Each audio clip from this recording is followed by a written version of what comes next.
Halo teman-teman semuanya, balik lagi di Fuentes dengan aku, Mas L. Kalau misalkan kita kemarin sudah bahas soal siswa yang ketahuan merokok di SMAN 1 Cimarga ya. Kali ini ceritanya berlanjut ke babak yang lebih rame lagi. Dan bayangin aja sekitar 630 siswa memilih untuk tidak masuk sekolah atau mogok belajar. Menuntut kepala sekolah untuk mundur, dan kenapa sampai segitunya gitu. Dan yang lebih menarik lagi, ada dugaan pihak luar itu memprovokasi aksi ini. Dugaan ya.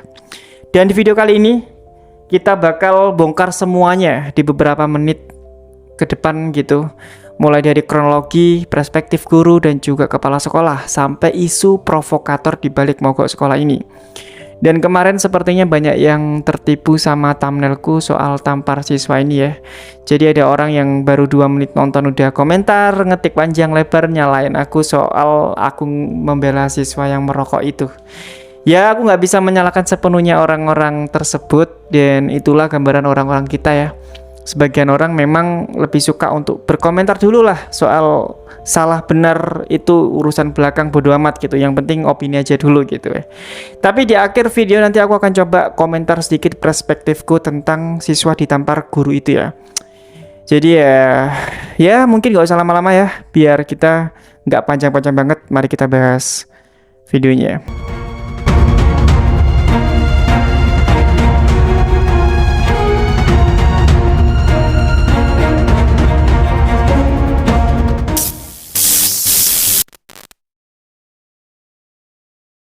Jadi semuanya itu berawal dari tanggal 12 sampai 13 September 2025.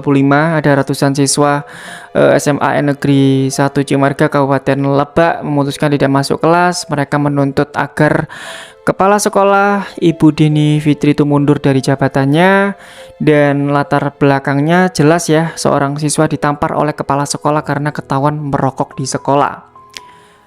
Jadi di berita yang aku baca ya, jadi siswa itu mengklaim dirinya itu ditampar dan ditendang. Sementara kepala sekolah itu menegaskan tindakan itu hanyalah pemukulan ringan sebagai bentuk kedisiplinan. Tegaskan ya, kedisiplinan. Dari situlah para siswa yang merasa geram itu membawa poster, berdemo di halaman sekolah hingga mengunggah video aksi mereka ke media sosial. Dan dari situlah akhirnya video-video itu kemudian viral dan memicu perhatian banyak orang sampai jadi perdebatan di masyarakat. Dan kita tahu bahwa situasinya semakin panas karena aksi ini tuh terjadi di 2 hari berturut-turut tanpa ada tanda-tanda akan berhenti. Dan di tengah aksi ini ya, ada seorang guru berinisial DP itu membuka suara. Jadi DP itu menegaskan ya bahwa meski ada mogok sekolah, guru itu tetap hadir, menyiapkan materi dan menjaga kondisivitas sekolah. Bahkan dia itu juga menambahkan, aksi mogok tidak sepenuhnya murni berasal dari siswa. Jadi di sini tuh ada dugaan bahwa ada tekanan dari pihak luar yang mempengaruhi beberapa siswa untuk ikut mogok nggak sekolah gitu, atau bolos sekolah gitu. Bahkan ya kabarnya itu meski orang tua murid sudah diajak komunikasi untuk tetap masuk sekolah, beberapa siswa itu tetap memilih mogok sekolah. Ini tuh menunjukkan bahwa ada narasi di balik layar yang mendorong aksi ini. Bukan hanya reaksi spontan siswa aja, DP juga menekankan bahwa aksi mogok bisa menimbulkan kerugian bagi sekolah dan juga siswa itu sendiri. Karena ya kita tahu bahwa persepsi publik itu bisa salah, dan memang saat ini kita bisa melihat banyak yang beropini negatif soal siswa yang mogok tadi. DP juga menjelaskan kronologi dari sisi dirinya. Jadi tindakan menampar siswa itu dilakukan karena siswa tersebut itu berbohong ketika ditanya tentang rokok yang ditemukan di kantin sekolah. Dan Bu Dini Fitri selaku kepala sekolah menegaskan pemukulan ini tuh bersifat ringan untuk kedisiplinan, bukan untuk menyakiti. Bahkan dia juga membantah ya tentang tuduhan menendang siswa dan meminta masyarakat memahami konteksnya. Selain itu, Bu Dini juga menyinggung adanya ketekanan eksternal yang memicu aksi mogok ini ya. Karena menurutnya hal ini tuh membuat persepsi publik terhadap sekolah itu bisa berbeda dari kenyataan sebenarnya. Dari aksi mogok sekolah ini tuh memicu pro kontra di masyarakat ya. Sebagian orang itu melihat ini sebagai bentuk ekspresi siswa terhadap ketidakadilan. Sebagian lagi juga menilai bahwa aksi ini tuh bisa dimanfaatkan oleh pihak luar untuk kepentingan tertentu. Ibu guru DP itu mengingatkan, komunikasi yang tepat antara guru, siswa, dan orang tua itu sangat penting.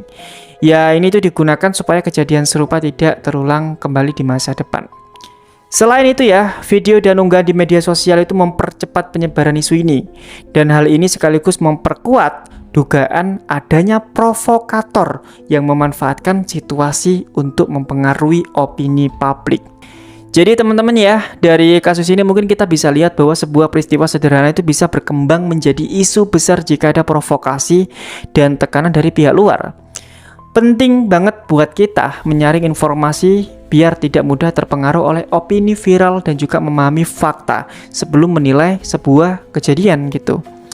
Sekolah dan guru itu tetap berusaha menjaga pendidikan berjalan, tapi isu di luar bisa membuat persepsi publik berbeda. Nah, menurut kalian, apakah mogok sekolah ini tuh murni ekspresi siswa atau memang ada pihak yang memprovokasi dari luar? Tulis pendapat kalian di kolom komentar ya. Sekarang aku coba sedikit menyampaikan pendapatku soal ini ya. Pertama, tindakan siswa ini tuh memang kurang ajar aja sih menurutku. Karena di mana letak sopan santunnya? Di mana-mana kalau misalkan wilayah sekolah ya dilarang buat merokok. Kalau misalkan ada yang melanggar ya silakan dihukum sesuai dengan peraturan sekolah masing-masing. Namun ya, menurutku di sini yang bikin rame itu adalah kalimat tamparan guru ke murid. Itu kayak seolah-olah kalimat tamparan itu kayak keras banget gitu. Padahal ya, aku di sini juga bingung sebenarnya. Konteks dari tamparan sendiri itu gimana? Contoh kecil mungkin dulu waktu misalkan aku sekolah ya, dulu aku pernah melakukan kesalahan intinya gitu. Terus aku sama guruku itu pipiku dipegang tapi sedikit agak keras, kayak nah gini aja.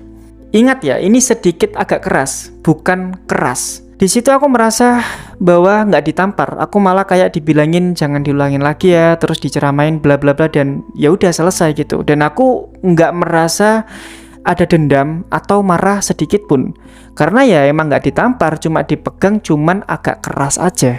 Nah di sini sebenarnya konteks dari siswa atau murid yang ngaku ditampar ini tuh gimana? Ada bekasnya nggak?